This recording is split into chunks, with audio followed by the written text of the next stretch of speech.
What's up, guys? Let's react to Is AION Classic pay to win? The big question that everyone wants to know, and let's see what this YouTuber has to say about it. He's been doing a lot of great information about AION Classic in Korea, so he's playing it as well, and has firsthand knowledge of it, which is great, where most of us don't have the means to or don't really want to go around all the backdoor channels to actually play. So let's see what he has to say. The real money deal in AION Classic, how they imagined making money, and of course we're gonna answer together the eternal question, a question which many former and current AION players have: is AION Classic pay to win, or will it be? I'm gonna take you through the things that cost real money in AION Classic. One of them is this Kuna shop right here, the other one is the Deva Pass, and then we're gonna briefly talk about the subscription towards the end of the video. Now, let's get this. So already just right there, you have a lot of cash shop items. So you got a battle pass, you have it looks like just like a straight up cash shop, and then you still have the subscription based on that. So it's going to be incredibly difficult for a game that has all these different avenues to not be pay to win. This Kuna shop out of the way. Kuna you get, Kuna Luna, you get by depositing real money and purchasing a pack that contains Kuna. And with this Kuna, you can buy a variety of things from here from the shop. Some of them are tradable, such as this one, so you can put it on the broker, name change tickets, gender change tickets, legion name change tickets, etc. These are not a problem even if they are tradable. Of course, as you can imagine, everything that is tradable in a hardcore PvP game, as it is advertised in Europe, for example, on Gameforge's website. And it is that AION is a PvP game, and everything that's tradable and that gives you a possibility to deposit real money and get in-game Kina or in-game goods to enchant your gear, get more and more PvP attack, defense, get better gear, one-shot people, etc. All of these things are not good. However, nobody's gonna buy. Yeah, I wanted to cut him off, but then he was starting to be like, but anything that is tradable is a very, very bad thing in a PvP game that is focused on economy. And AION was focused on economy because you needed the Kina to use enchantment stones to enchant your gear. Your gear actually broke in AION. So you would spend your money hoping to upgrade your gear. And then if it did succeed, you're like, yes, but most of the time it failed. Failures were just a dime a dozen. The failure rate was really, really, high. You failed a lot and you broke your gear a lot. So I believe it went to plus 15 in the original version. So it was like up to plus 10 was safe, I think it was. And then plus 15, so plus 10 to plus 15 was break. And people were actually breaking their gears. They wouldn't just stop at plus 10. Nowadays, I think people are more risk adverse and they don't do that. They would just stop at plus 10 and just never upgrade their gear anymore. But back in the day, there was a lot of people that were just jamming enchantment stones and, trying to make a plus 15 weapon or armor. So many plastic surgery tickets from you, even if they're tradable, that you would be able to get rich out of them. There's a couple of pets that give you inventory space, and here we have a couple of boxes with skins. So pets are a very interesting thing, because if I remember correctly, there was no pets in the 1.2, 1.0 version. I think pets came out around the 3.0 version, or maybe the 2.0 version. So if I remember correctly on original AION, the pets weren't available in that. And this is something you can see that they streamlined, they've improved AION. And we've talked about this in another video, is that AION Classic is a more modern, up-to-date, better version of AION Classic. It's not the old school AION that you remember. It's not going to be, 10 hours grinding elites for one level. They've streamlined that. It's, faster EXP. It's not like you kill one elite in your max level. No, you're still going to grind for a few hours. But it's not that 10 hours, okay, got to grind nonstop. It's, more reasonable. We don't know the exact rates, but EXP rates have been improved. Kina drop rates have been improved. Mana stones, I believe their mana stones have been improved. Everything has kind of been shifted to making it a little bit easier and a little bit more player friendly, a little bit more enjoyable in the game. This box is more expensive. It contains all of the skins that this and this have separately. A pair of wings, of course, in AION Classic, if I really want to be nitpicky. Wings that gave you, you know, stats like flight time and stuff. These are important because in back in the days, there was a lot of Abyss PvP and, you know, flight time. Yeah, flight time was very, very important and one of the most coveted stats in the original version. So an item here, it's almost going to be mandatory, I think. Like, unless there's other wings in game that you can get, they give flight time. This plus 45-second flight time is a lot of flight time, and it also has HP and MP, which I'm assuming most of the wings do have.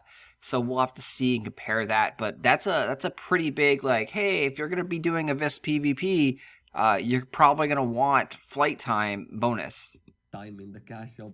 Flight time was a rare commodity, but the Kuna shop doesn't have anything else at the moment of this video. Remember, this is their first month, the release month, yeah, and it doesn't have anything else besides there, what you like see right question now. Question mark. It looks like they're going to be releasing a lot more things for them to make some money out of. Next in line is the Deva Pass, which is something a little bit controversial at first glance. We're going to go through it and I'm going to explain it to you. Yeah, so this is on top of the game with a battle €15 pass. subscription. That's kind of controversial.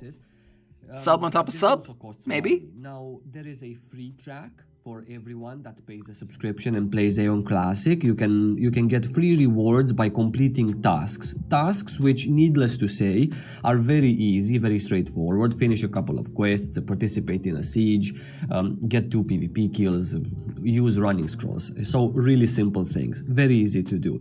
There is a free track with rewards that are for, let's say, subscription paying players, because there's no such thing as a free to play player in AION Classic as there is a subscription.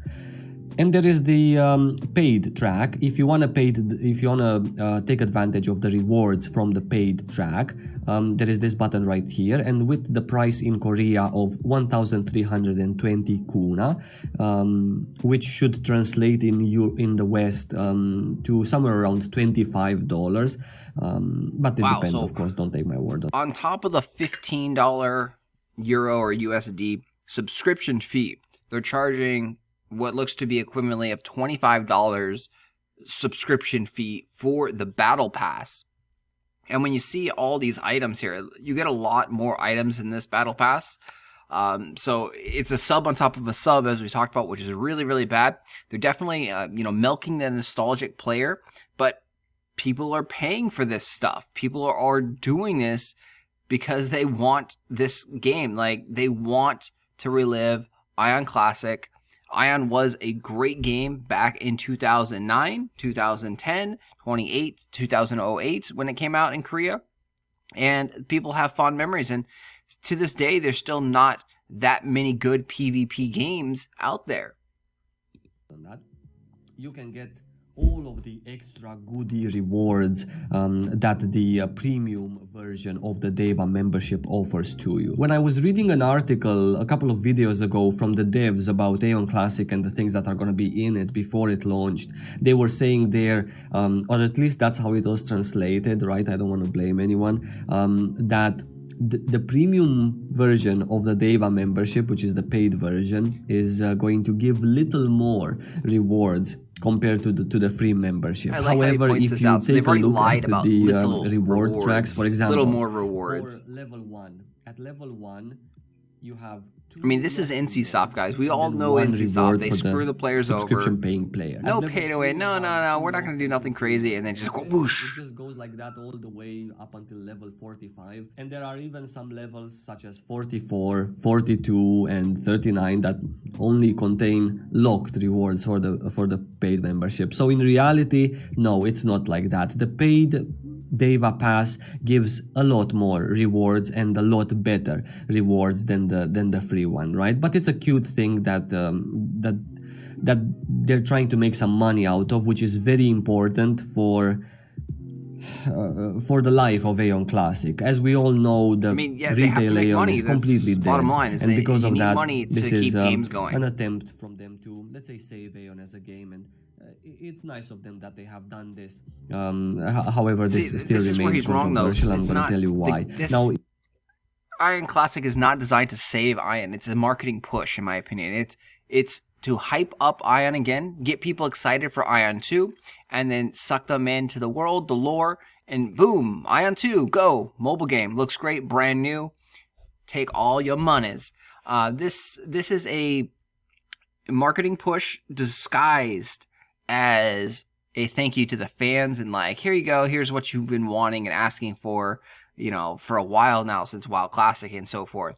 Like, this is an ingenious marketing push by NCSoft, and they've realized that this is the way to go. They can relaunch old games. It's not going to cost them much. It's not going to cost them much development time. Now, they're not going to have to spare many people to do this, and they can update and polish things a little bit, and they just pump out the old updates, add a battle pass, add a cash shop, and charge a sub, and get a lot of people that want to play these games.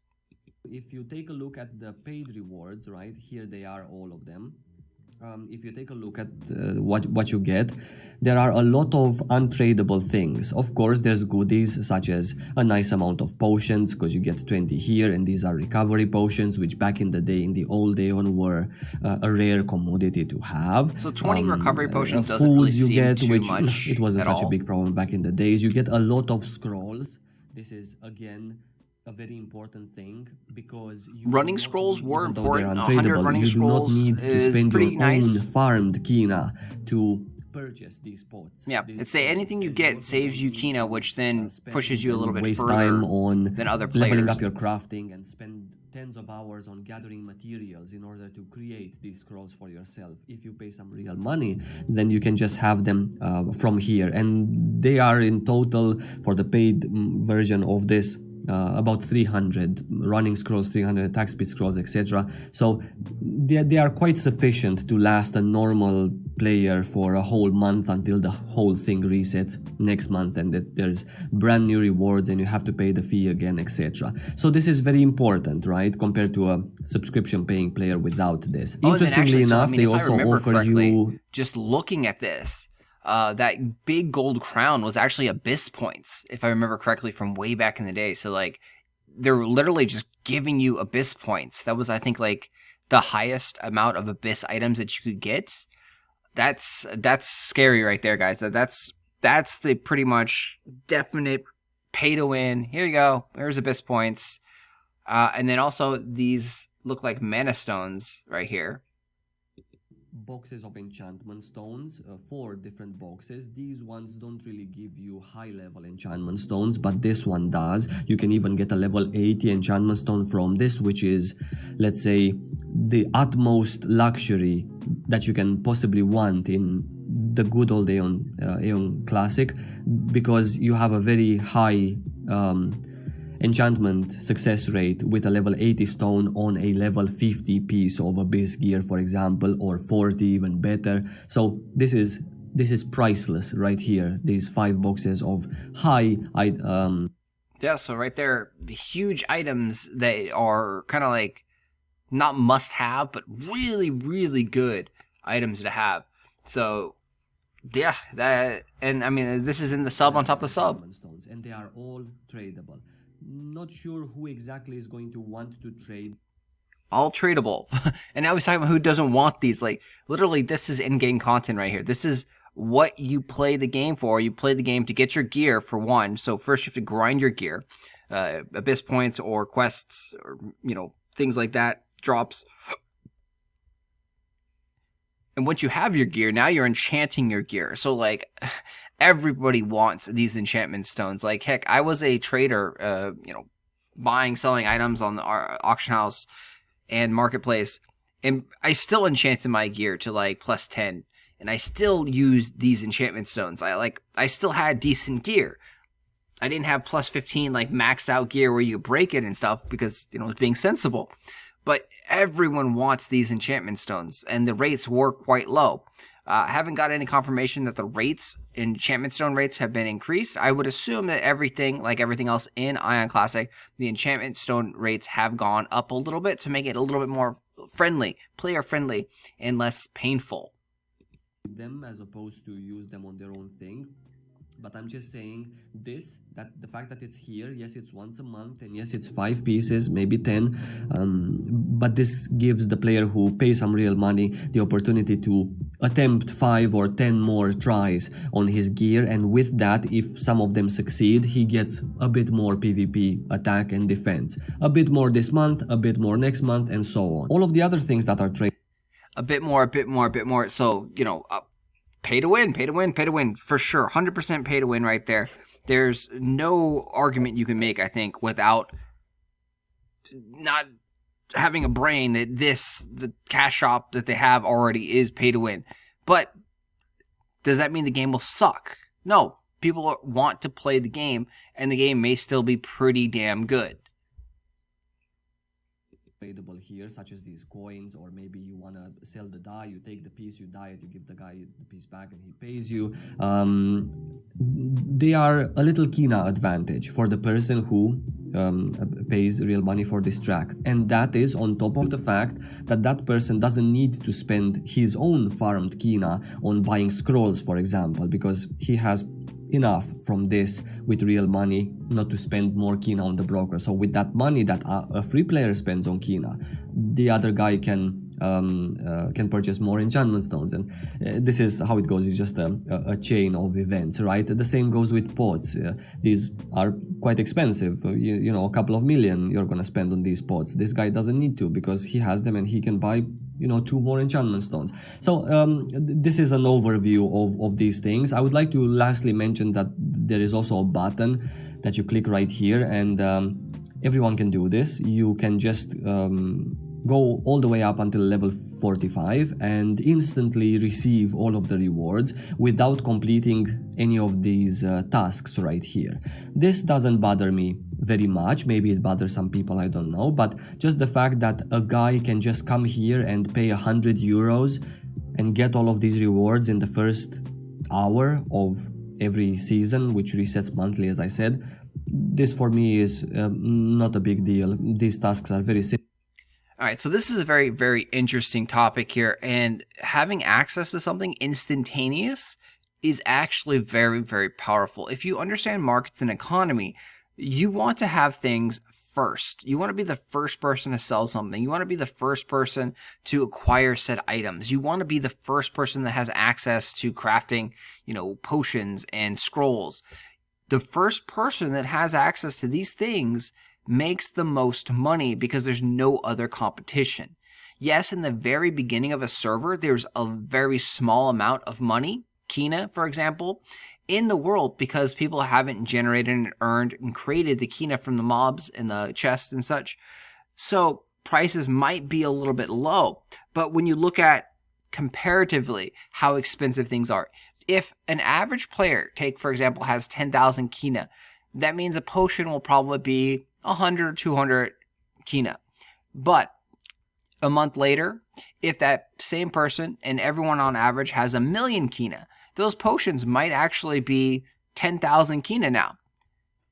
Compared to how much Kina you actually have, they are a lot cheaper a month in, even though they cost more, even though they cost 10,000 versus 1,000 from day one.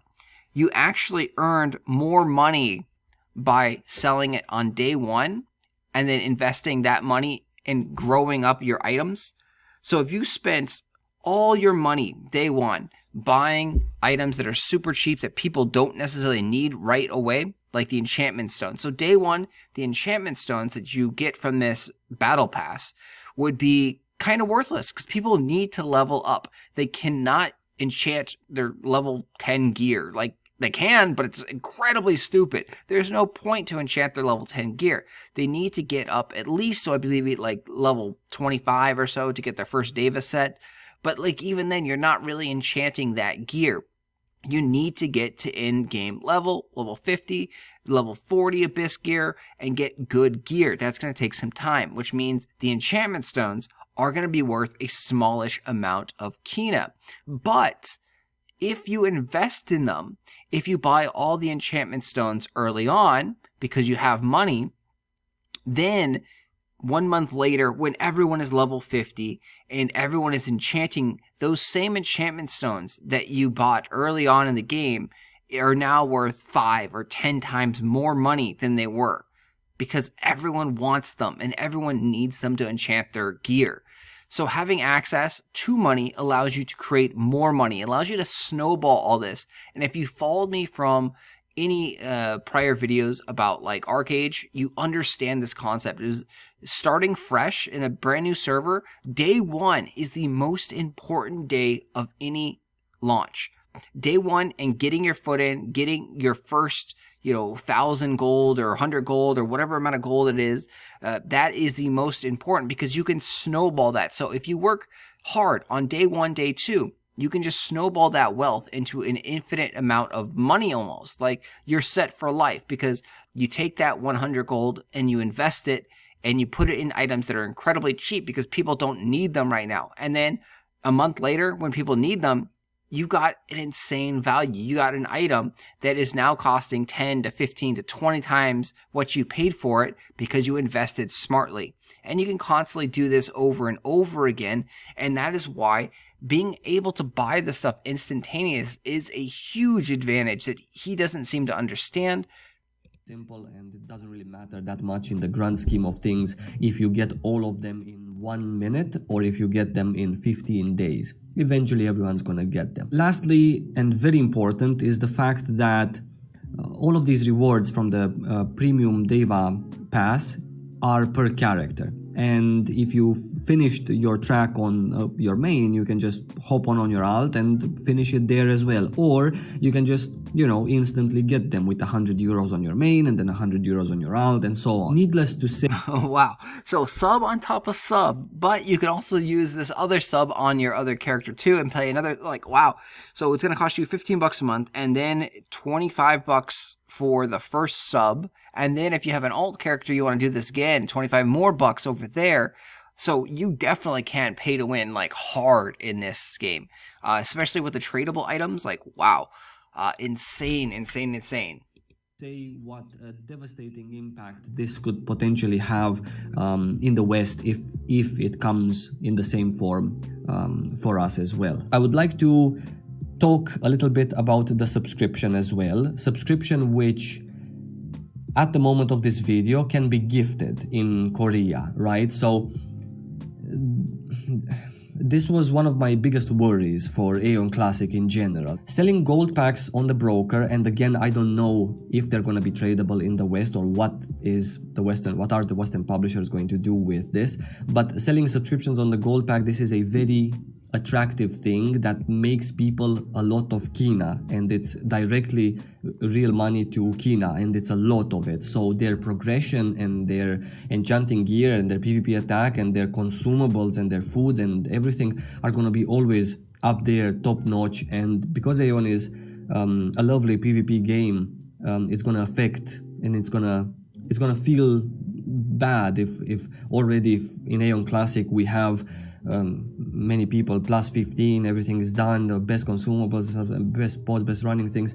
It's gonna ruin a little bit the experience, in my opinion. And this is again treading on very thin ice, especially because it's AION and treading on straight up pay to win. They're straight up selling gold, a very easy item that people want, that anyone will want, because hey, I don't want to pay real money to buy the subscription. I want to play the game and earn Kina and then buy the subscription.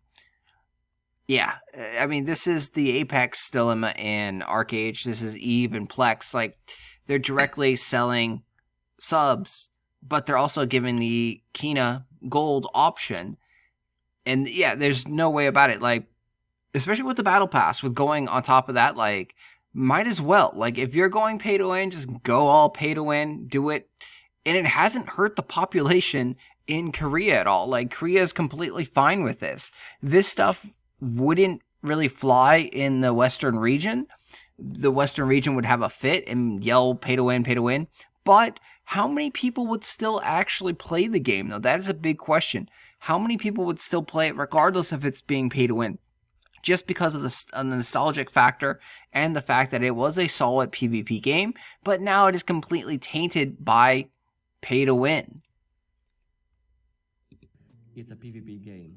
It hurts more in a PvP game to pump a guy with Kina and gear and stuff, especially when gear matters so much, like in AION, PvP attack and defense is not equalized anywhere, and it hurts a little bit more. However, I do want to end the video on two notes that I got from you guys in the comments of my previous video. I think it sums up what the AION community feels about this. First of all, a comment from Bolvik Black. He says, important thing, if free-to-play player can get everything that a pay-to-win player can get, faster obviously, then the game is not pay-to-win. He also says, so now the question is, what endgame looks like? Is there some limitations for players who do not have this premium status? He means this Deva membership and just a subscription.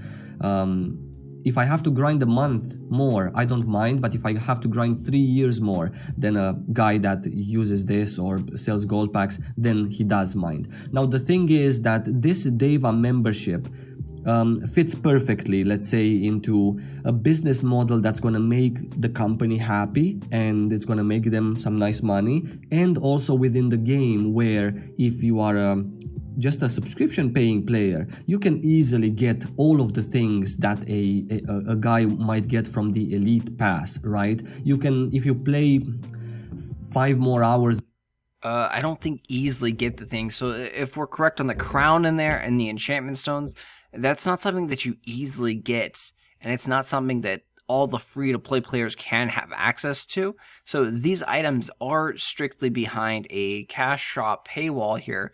Yes, you can earn Abyss points in-game. Yes, you can buy scrolls and things like that. But if you wanted to actually get, hey, I'm getting this crown, which was very, very important too, because the crown was storable. So you could store it in your bank, and you could deposit it for AP when you needed it, and keeping your rank down by storing the item in your bank. So it's not like he's trying to justify these things, and it's not like, this goes back to my original statements on this game, is that this is marketing. This is AION Classic is a marketing push for the AION brand and trying to hype people up for AION 2, the mobile game. A day than he does, then you can easily acquire the value of Kina for all of the things that he might get extra, right? You can easily get the 9.6 thousand Abyss points. You can easily get the Kina that these coins 9.6 thousand, yeah. So it is the Abyss points. Scrolls. You just have to play 5 more hours a day. That wasn't easy to get 9,600 Abyss points, especially storable. And that is, well, whatever they do, pay to win on top of a good game is still better than pay to win on top of a bad game. I believe that no matter if you've played the game at the beginning. That's funny. So, like, he's talking about comments from the AION community, and, like, yeah, pay to win on a good game is better than pay to win on a bad game. Like, the game went downhill in later patches, and yeah, this was the best version, in my opinion, the 1.2 to 2.7 era with the Abyss. So, I mean, sure. Go ahead, yeah. I will still play it. Like, even if it's pay to win like this, I'm still gonna play.